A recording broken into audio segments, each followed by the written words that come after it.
옆에 보니 인사합시다. 예수님이 당신을 위해 죽어주셨습니다. 저희 교회는 1년에 2차례 성만찬을 합니다. 음식으로 따진다면 그 조그만 빵 조각 하나, 포도주 한 잔, 그것이 무슨 요기에 도움이 되겠습니까? 간식거리도 안 되죠. 그러나 음식의 양에 의미가 있는 것이 아닙니다. 예수님은 성만찬을 제정하시면서 마태복음 26장 26절에 보니까 떡을 가지사 축복하시고 띄어 제자들에게 주시며 이르시되 받아서 먹으라. 이것은 내 몸이니라 하시고, 바로 떡은 우리 죄를 위해서 살을 찢으실 주님의 몸이라고 하셨어요. 그리고 27절 28절에서는 또 잔을 가지사 감사기도 하시고 그들에게 주시며 이르시되 너에게 그것을 마시라. 이것은 죄의 사함을 얻게 하려고 많은 사람을 위하여 흘리는 바고 나의 피, 언약의 피니라, 그렇게 말씀하셨어요. 이 성만찬은 바로 예수님의 살과 피를 먹고 마시는 것이기 때문에 어떤 진수성찬보다도 어떤 고급 뷔페보다도 의미가 있다는 것입니다. 우리는 늘 햇빛을 쬐면서도 태양의 고마움을 모르고 살 때가 얼마나 많습니까? 마찬가지로 하나님의 은혜로 하루하루 살면서도 그 은혜를 잊어버리고 살 때가 얼마나 많은지 알 수 없습니다. 성만찬을 하는 이유도 여기에 있습니다. 날 구원하기 위해서 살찢고 피 흘려 죽어주신 그 예수 그리스도의 사랑과 은혜를 다시 한번 되새김질하기 위해서 우리 주님은 오실 때까지 계속해서 하라고 명령하셨어요. 그렇다면 우리가 깨달아야 될 성만찬의 진정한 의미가 무엇이겠습니까? 왜 성찬을 오늘 또 해야 되겠습니까? 첫째로 따라합시다. 성찬은 주님을 기념하는 예식이다.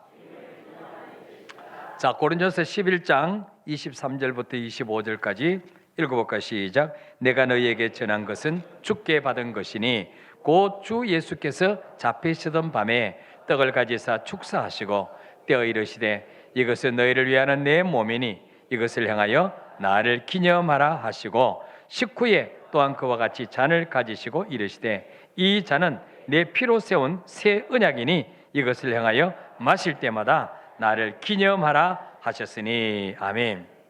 자, 예수님은 그 십자가의 사랑을 우리에게 어떻게 기억하라고 하십니까? 떡을 떼어 먹으면서 예수님을 기념해라. 잔을 마시면서 예수님을 기념해라. 그렇게 말씀하셨어요. 이 기념이라는 말은 회상하다, 기억하다, 그런 뜻입니다. 여러분,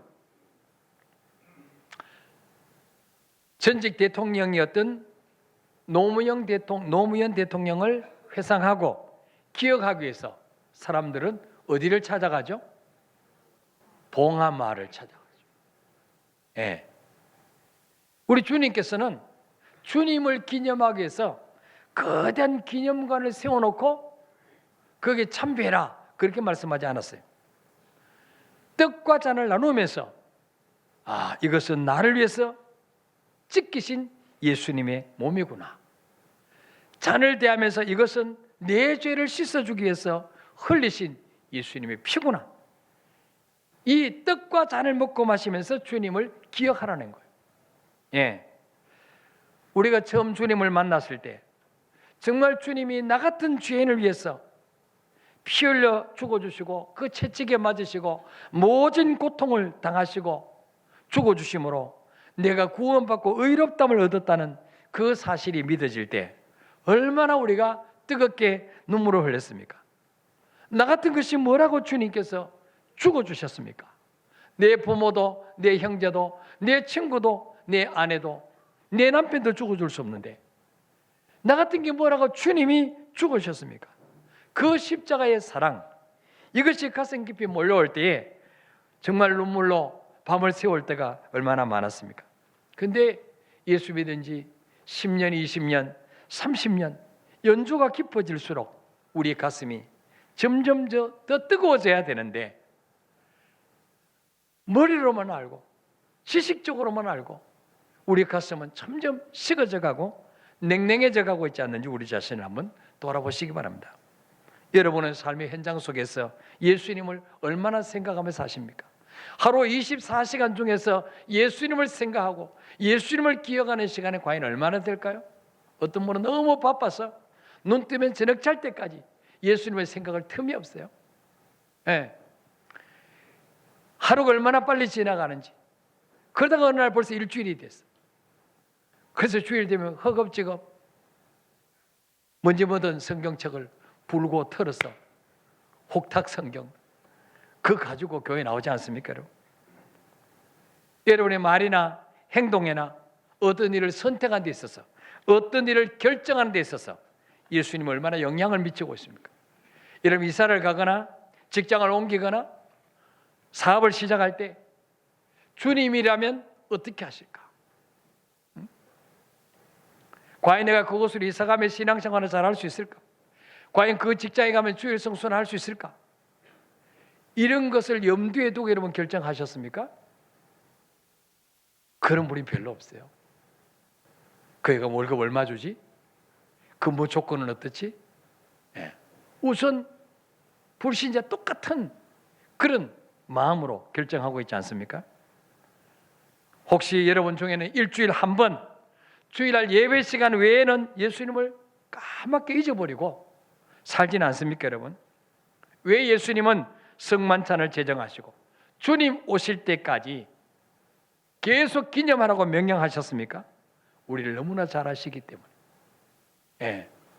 냉랭하게 식어진 가슴이 다시 십자가의 사랑으로 타오르게 하시려고 그 주님의 십자가의 사랑을 잊어버리지 말라고 주님은 성찬식을 하라고 말씀.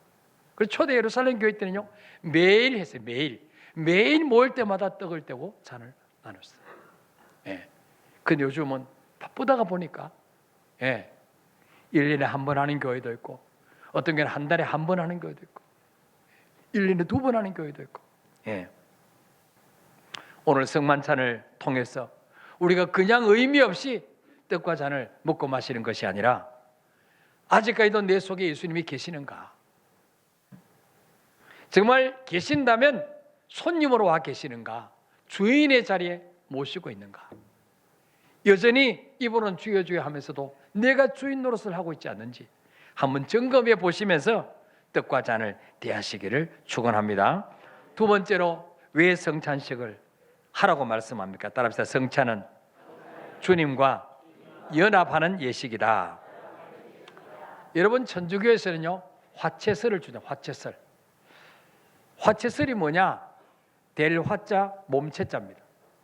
떡과 잔을 앞에 놓고 기도하는 순간에 떡이 예수님의 몸으로 바뀐다는 거. 포도주가 예수님의 피로 바뀐다는 거. 그러니까 떡을 먹으면서 예수님의 살을 먹는 거예요. 예수님 피를 마시는 거예요. 근데 개신교에서는 그렇게 믿지 않습니다. 영적 임재설을 주장합니다. 영적 임재설이 뭐냐? 떡에 주님의 몸이, 잔에는 주님의 피가 임재하되 성령으로 임재하신다는 거예요. 성령으로. 네. 우리가 떡과 잔을 마실 때 그곳에 성령이 임재하셔서 역사하신다는 거예요. 이것은 장로교 창시자 칼빈이 주장한 것입니다. 이 견해에 따르면 떡과 잔을 먹고 마실 때 그곳에 주님이 오셔서 우리 성도와 주님 사이에 신비한 연합관계가 이루어진다는 것입니다. 즉 성령께서 성만찬식을 통해서 예수 그리스도 성도를 하나 되게 만들으시네요. 하나 되게. 성만찬은 예수 그리스도께서 내 안에 들어오시는 신비한 연합관계 속으로 들어가는 것입니다. 물론 여러분 요한계시록 3장 20절에 주님 말씀하셨습니다. 볼지라도 내가 문 밖에 서서 두드리노니 누구니 내 음성을 듣고 문을 열면 내가 그에게로 들어가 그와 더불어 먹고 그는 나와 더불어 먹으리라. 예수님을 내 마음속에 구주로 영접할 때 주님은 내 안에 오십니다. 그때부터 주님과 나는 함께 먹고 사는 거예요. 동고동락하게 되는 거예요. 그런데 성경에는 그때만 주님이 나와 내 안에 들어오셔서 연합하는 것이 아니라 요한복음 6장 56절 57절에서는 내 살을 먹고 내 피를 마실 때 나와 함께 하시겠다 약속하셨어요. 자, 읽어볼까요? 시작. 내 살을 먹고 내 피를 마시는 자는 내 안에 거하고 나도 그의 안에 거하나니 살아계신 아버지께서 나를 보내심에 내가 아버지로 말미암아 사는 것 같이 나를 먹는 그 사람도 나로 말미암아 살리라. 아멘. 주님이 직접 말씀하셨어요. 내 살을 먹고 내 피를 마시는 자는 내 안에 거한다. 성찬식을 통해서 우리가 주님 안에 들어가는 거예요. 또 뭡니까? 나도 그의 안에 거하리니 주님도 성찬식을 통해서 내 안에 들어오시겠다는 거예요. 예. 이미 예수를 영접하는 순간에 내 안에 들어오셨지만은 주님이 날 위해서 흘리신 피와 찢기신 살을 기념하는 떡과 잔을 먹을 때 주님이 내 안에 들어오셔서 그때부터 나와 함께 연합된 삶을 살게 하시겠다는 거예요. 예. 그래서 살아계신 아버지께서 나를 보내심에 내가 아버지로 말미암아 사는 것 같이 나를 먹는 그 사람도 나로 말미암아 살리라. 지금까지는 내 지혜, 내 능력, 내 힘으로 살았지만은 예수님과 연합하게 되면 그때부터는 내 능력이 아니라 예수님의 능력으로 살게 되는 것입니다. 예수 권세로 살게 되는 것입니다. 그렇기 때문에 예수 그리스도와 함께 사는 사람은 그 누구도 그 사람을 꺾을 수가 없는 거예요. 이길 수가 없는 거예요. 당할 자 없는 거예요. 내 안에 하늘과 땅의 모든 권세를 가신 주님이 계시기 때문에요. 예. 그러게 여러분, 우리가 산에 올라갈 때 그 지팡이 하나, 등산 스틱 그거 하나 가지고 올라가도 얼마나 힘이 됩니까? 오르막 올라갈 때, 내려올 때 얼마나 힘이 됩니까? 하물며 전능하신 주님을 모시고 나와 주님과 함께 사업하는 사람과 나 혼자 사업하는 사람과 이 게임이 되겠습니까? 나와 주님과 함께 공부하는 사람과 내 머리로만 공부하는 사람과 이게 게임이 되겠습니까? 그래서 정말 주님을 모신 사람은 머리가 될지언정 꼬리가 되지 않을 수밖에 없는 거예요. 예. 그래서 오늘 잔과 떡을 먹고 마시면서 이미 주님이 영접하는 순간에 내 안에 와 계시지만 다시 한번 주님이 이 시간 잔과 떡을 통해서 내 안에 들어오셔서 영원토록 나를 떠나지 않으시고 함께 하신다. 이 사실을 다시 한번 확인하는 시간 되시기를 바랍니다. 마지막으로 성찬을 왜 하라고 말씀하느냐? 따라서 성찬은 주님의 새 생명을 받는 예식이다. 자, 요한복음 6장 53절 읽어볼까요? 시작. 인자의 살을 먹지 아니하고 인자의 피를 마시지 아니하면 너희 속에 생명이 없느니라. 아멘. 왜 떡과 잔을 먹고 마셔야 되느냐? 주님 말씀하셨어요. 인자의 살, 인자가 누구? 예수님. 예수님의 살을 먹지 않고 예수님의 피를 마시지 아니하면 너희 속에 뭐가 없다고요? 생명이 없느니라. 생명. 아니 지금 우리 생명이 있는데요? 생명이 있으니까 여기 왔죠. 그럼 여기 생명은 뭡니까? 예수님의 생명입니다. 예수님의 생명. 내 생명은 있는데 예수님의 살과 피를 먹고 마시지 않으면 예수님의 생명이 없다는 거예요. 예수님의 생명. 예수님의 생명이 없으면 어떻게 돼요? 죽어도 다시 살아나지 못해요. 부활하지 못해요. 죽으면 끝나는 거예요. 우리가 예수를 영접하고 내 안에 예수 그리스도의 생명이 있는 사람은 죽어도 썩지 않을 몸으로 다시 부활하게 되는 것입니다. 그래서 이게 너무 중요한 거예요. 예. 마지막 날 우리가 주님 앞에 섰을 때 다른 거 보지 않습니다. 네 속에 네 죄를 위해서 죽었다 다시 살아나신 예수 그리스도가 계시느냐 안 계시느냐. 그게 영생 얻은 증거예요. 교회 몇 년 다니냐 중요한 게 아니에요. 예. 여러분 속에 여러분 죄에서 죽었다 다시 부활하신 예수님이 계십니까 여러분? 그 예수님이 계시면 여러분 예수님의 생명을 얻은 거예요. 예수님의 생명. 그러면 내 생명은 지금 죄 지은 생명이기 때문에 죄의 삭은 사망이기 때문에 한 번은 죽어야 돼. 내 생명은. 근데 내 안에 예수 생명이 있기 때문에 나는 죽어도 예수 생명으로 다시 부활하게 될 줄 믿습니다. 썩지 않은 몸으로 살아나게 될 줄 믿습니다. 예. 자, 54절 읽어볼까요? 시작. 내 살을 먹고 내 피를 마시는 자는 영생을 가졌고 마지막 날에 내가 그를 다시 살리리니. 아멘. 내 살을 먹고 내 피를 마시는 자는 영생을 이미 가졌다는 거예요. 왜? 예수 생명을 가졌으니까. 예. 내가 마지막 날에 그를 다시 살리리라. 예수 생명이 있기 때문에 우린 죽어도 다시 살려주신다는 거예요. 55절에 시작. 내 살은 참된 양식이요 내 피는 참된 음료로다. 아멘. 그래서 예수님의 살은 참된 양식이, 이 말은 뭐예요? 살리는 양식이다. 살리는 양식. 영생을 얻게 하는 양식이라는 거예요. 내 피는 참된 음료로다. 예수님의 피야말로 영생을 얻게 하는 음료수라는 거죠. 영생을 얻게 하는 음료수.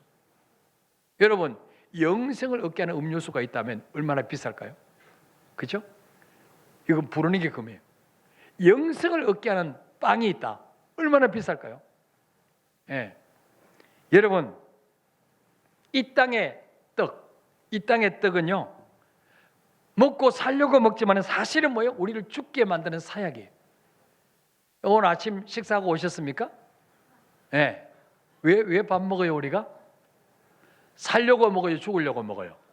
살려고 먹어요, 살려고. 아무리 입맛이 없어도 살려면 먹어야지. 그리고 꾸역꾸역 먹어요. 여러분, 보약 왜 먹어요? 살려고 먹어요, 죽으려고 먹어요? 살려고. 약은 왜 먹어요? 살려고 먹어요, 죽으려고 먹어요? 근데 살려고 밥을 60년, 70년, 80년, 90년 계속 먹다 보면 결국은 죽어야 안 죽어요? 죽어요. 살려고 먹는데 결국은 죽어. 그러니까 뭐예요? 이게 땅에서 먹는 모든 음식은 사실은 살려고 먹는 줄 아는데 사실은 죽기 위해서 먹는 사약이구나. 사약이구나. 오늘 아침에 사약 먹고 오신 거예요. 점심 때 또 국수 사약을 드실 거예요. 네. 말이 됩니까? 사약이 사약, 사실은 알고 보면. 근데 우리는 살려고 먹어요. 살려고. 이 땅에 아무리 맛있는 뷔페, 아무리 맛있는 음식 먹고 먹으면 결국은 죽어요. 근데 예수님은 어떻습니까? 예수님은 사람을 하여금 먹고 죽지 아니하게 하는 것이라. 죽지 아니하게 것이라. 왜 그렇습니까? 왜 예수님의 살과 피는 죽지 않게 만듭니까, 우리를? 요한복음 6장 51절에 해답에 나와 있어요. 읽어봅시다. 시작. 살아있는 떡이니 사람이 이 떡을 먹으면 영생하리라. 내가 줄 떡은 곧 세상의 생명을 위한 내 살이니라 하시니라. 아멘. 자, 왜 예수님의 살과 피는 영생하게 만들어주느냐? 예수님은 하늘에서 내려온 살아있는 떡이라 그랬어요. 살아있는 떡. 예수님의 몸은요, 저 파리바게이트에서 만든 빵하고 달라요. 하늘에서 내려온 떡이다. 사람이 이 떡을 먹으면 뭐 한다고요? 영생한다. 영생이 뭐예요? 영원히 산다는 거예요. 여러분, 하늘에서 내려오신 분은 예수님밖에 없어요. 석가모니 하늘에서 내려왔습니까? 아니에요. 마호메트 하늘에서 내려왔습니까? 공자님 하늘에서 내려왔습니까? 신천지 이만희 씨 하늘에서 내려왔습니까? 아니에요. 다 땅에서 태어났어요. 예. 그래서 우리에게 영생하는 양식을 줄 수가 없어. 예수님만이 하늘에서 내려오신 거예요.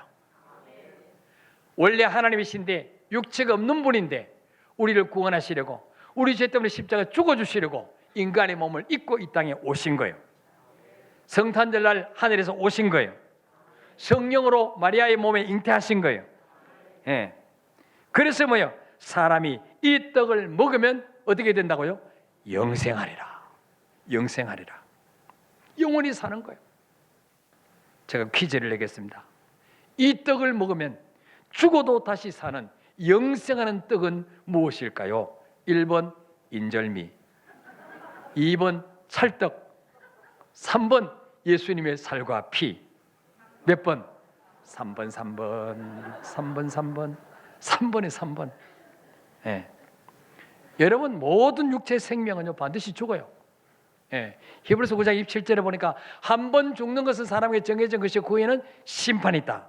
그러나 예수님께서 당신의 살을 찢어서 마련하시고 당신의 피를 쏟아서 마련하신 그 생명은 영원한 생명이에요. 영원한 생명. 그래서 영생은 예수님 외에는 누구도 줄 수가 없는 거예요. 영생은 예수님 외에는 누구도 줄 수 없어요. 다른 종교 믿어서 영생 얻을 수 있을 것 같으면 굳이 교회 올 필요 없어요. 굳이 전도하려고 핍박받고 막 그렇게 멸시 전대받고 할 필요가 없어요. 예. 근데 예수님은 이 성찬에 참여하는 자에게 죽어도 다시 사는 예수님의 생명을 주겠다고 약속하셨어요. 이 성찬에 참여하는 자에게, 내 살을 먹고 내 피를 마시는 자에게 영생을 주겠다고 약속하셨어요. 그래서 여러분, 이 성만찬에는요 아무나 참여할 수 있는 게 아니에요. 예수님 내 죄 때문에 죽으시고 예수님이 내 죄 때문에 살 찢고 피 흘리심을 믿고 고백하는 자에게만 떡을 주고 잔을 주는 거예요. 예. 헌금 많이 떡과 잔을 주지 않아요. 저버리라고 떡과 잔을 주지 않아요. 대통령이라 할지라도 예수 믿지 않으면 떡과 잔을 주지 않습니다. 세례 받지 않으면 줄 수가 없어요. 예. 여러분, 아무리 시어머니라 할지라도 며느리가 먼저 예수 믿고 세례 받아서 시어머니를 전도해야 하는데 성례주의래요. 근데 며느리에게는 떡과 잔을 주는데 시어머니에게는 안 줘요. 시어머니가 뒤에서 찌르는 거예요. 왜 너만 먹냐? 나도 줘. 어머니, 이거는 어머니 드시는 게 아니에요. 어머니가 삐졌어요. 저끼리 먹는다고. 여러분, 오늘 떡과 잔을 못 드시는 분 삐지지 마시길 바랍니다. 아무나 먹는 게 아니에요. 예수가 내 죄 때문에 죽으심을 믿고 예수님이 내 때문에 살찌고 피 흘리심을 믿고 고백하고 그 예수님을 영접한 자, 그래서 당신은 예수 믿는 사람이 되었습니다. 그것을 공개적으로 고백하고 세례받은 자에게 주는 거예요. 세례받은 자에게. 그러니까 여러분, 이 성찬식은요, 내가 그리스도 안에 사람이냐 그리스도 밖에 사람이냐, 내가 영생 받은 사람이냐 영생 못 받은 사람이냐, 이것을 정말 이 구분이 가장 극명하게 드러나는 것이 바로 성찬식이에요. 그러므로 오늘 떡과 잔을 마실 때 아무 의미 없이 먹고 마시지 마시고 정말 감사하는 마음으로, 감격하는 마음으로 받으시기를 바랍니다. 그래서 고린도서 13장 5절에 보니까 너희는 믿음 안에 있는가 너희 자신을 시험하고 너희 자신을 확증하라. 예수 그리스도께서 너희 안에 계신 줄을 네가 스스로 알지 못하느냐? 그렇지 않으면 너희는 버림받은 자니라 그랬어요. 교회 몇 년 다니냐 중요한 게 아니에요. 직분이 중요한 게 아니에요. 내 안에 예수 그리스도가 계시느냐, 이거 스스로 확실하게 증명하라는 거예요. 예? 오늘 잔을 마시면서 정말 내 안에 예수님이 계시는가? 계시다면 그분은 주인으로 와 계시는가? 손님으로 와 계시는가? 우리 집에, 내 속에. 예? 여전히 내가 주인 노릇하고 있는가? 그 주님의 지배를 받고 있는가? 점검해 보시길 바랍니다. 그리고 내가 처음 예수 믿을 때보다 지금의 믿음이 더 성장했는가? 퇴보했는가? 이걸 생각하시면서 떡과 잔을 대하시기를 축복합니다. 우리 찬양하고 기도하겠습니다.